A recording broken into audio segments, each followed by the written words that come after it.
said, if a rich man can't do it, and looking intently, Yeshua said to them, you know what, I don't think I've ever paid attention to the fact that he looked at them intently at that point. I mean, he just looked right at them and got basically in their face and said, with men this is impossible, but with Elohim all is possible. Now I want to interrupt the flow here. We are going to go down to like verse 29. Here's something that you probably have never heard, certainly out of me before, but you maybe never heard before. When most people read verse 26, with men this is impossible, with Elohim all is possible, what do you normally think? You normally think, because Elohim will do it for me. Elohim can come in and do and make things happen. Or maybe he's consistent to where he started with the commandments and says, if you are in Elohim, which is following, obeying, submitting, all things are possible. Instead of saying, with Elohim, because he can do it, but recognizing that doing and applying what he gave you to do, you can do it.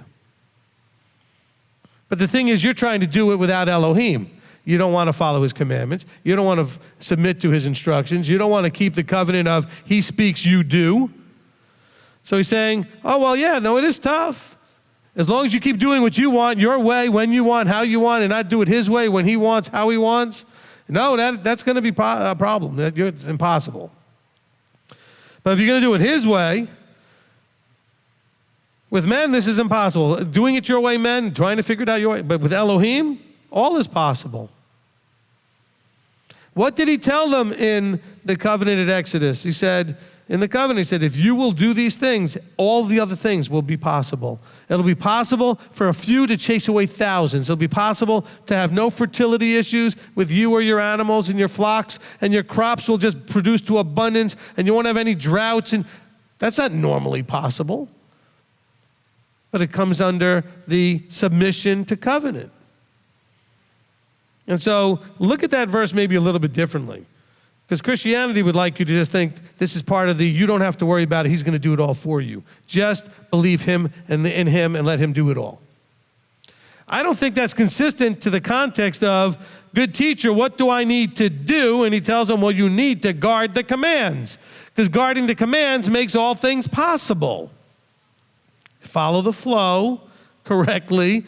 He didn't stop talking. It's not a different conversation. It's not a different person. This is all part of the same conversation. So he's saying, look, if you're going to want to have everlasting life, which with man is impossible, because isn't that where they're asking, well, who then will be delivered? Delivered out of this fleshly, corruptible body into the incorruptible everlasting life. How is that possible if even a rich guy can't get there? Because remember, in their culture, lots of things were only available to the wealthy. The wealthy can have access to and accomplish and do certain things that nobody else could do. So people thought of the wealthy as having nothing restraining them in any way. He's saying, no, if you're going to do this man's way, or the way man would do it, it is going to be impossible. It's going to be easier for that camel to go through the eye of the needle. It's going to be, easier for, come up with all kinds of, ridiculous scenarios, which are clearly not easy to do. He says, but if you guard the commands, if you keep the covenant with Elohim, all is possible. But you have to be with Elohim. How's that another way of looking at the verse? Are you with Elohim?